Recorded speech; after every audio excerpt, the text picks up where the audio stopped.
Chaque jour, depuis 30 ans, des dizaines de camions viennent déverser leurs déchets à Retzwiller, l'unique centre de stockage du Haut-Rhin. Résultat, aujourd'hui, ça déborde. D'ici à 2024, le centre devra s'agrandir de 12 hectares. La faute à un manque de tri chronique de la part des usagers. Sur ce site privé, géré par la société Cita Alsace, on trouverait énormément de produits naturels et périssables, normalement recyclables. Il ne faut plus mettre de fermentescibles, de produits effectivement du quotidien, des choses qui fermentent et ainsi de suite. On se retrouve avec des problèmes de nuisance absolument terribles. Alors pour nos riverains, pour nos habitants à nous, merci, on ne veut plus de fermentescibles à Retzwiller.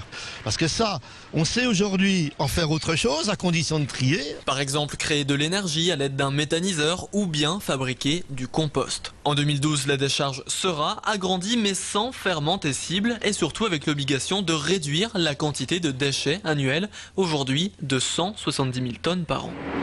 À Chervillers, dans le Bas-Rhin, se trouve un autre site de stockage, lui géré par les collectivités locales. Mais là, aucun déchet périssable ou recyclable. Avant d'être enterré, tout est d'abord trié. Résultat, seulement 20 000 tonnes de déchets sont enfouis sous terre annuellement. Un bilan positif qui serait dû à la bonne éducation des riverains. Dans les 2 dernières années, nous avons tout de même réussi à diminuer les erreurs de tri chez l'habitant de 30% en moyenne à 13%, ce qui est un effort colossal. Et au niveau de nos ordures ménagères, nous avons également réduit de façon extrêmement forte les volumes apportés. Cela signifie que la population s'est fortement intégrée dans la démarche. À Chervillers, 75% des déchets sont triés puis revendus à d'autres sociétés. Les bouteilles de lait se transformeront en tuyaux ou en sacs poubelles, le carton deviendra œuvre littéraire, les métaux seront fondus. Des techniques inexistantes à Retzwiller.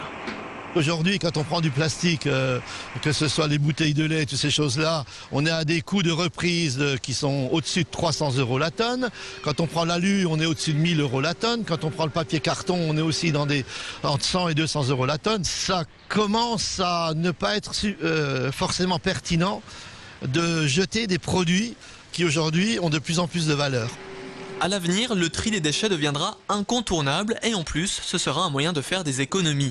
De nombreuses communes imaginent de nouveaux systèmes de peser des déchets ménagers. Voulez-vous vraiment payer pour vos épluchures de carottes et vos restes de repas ?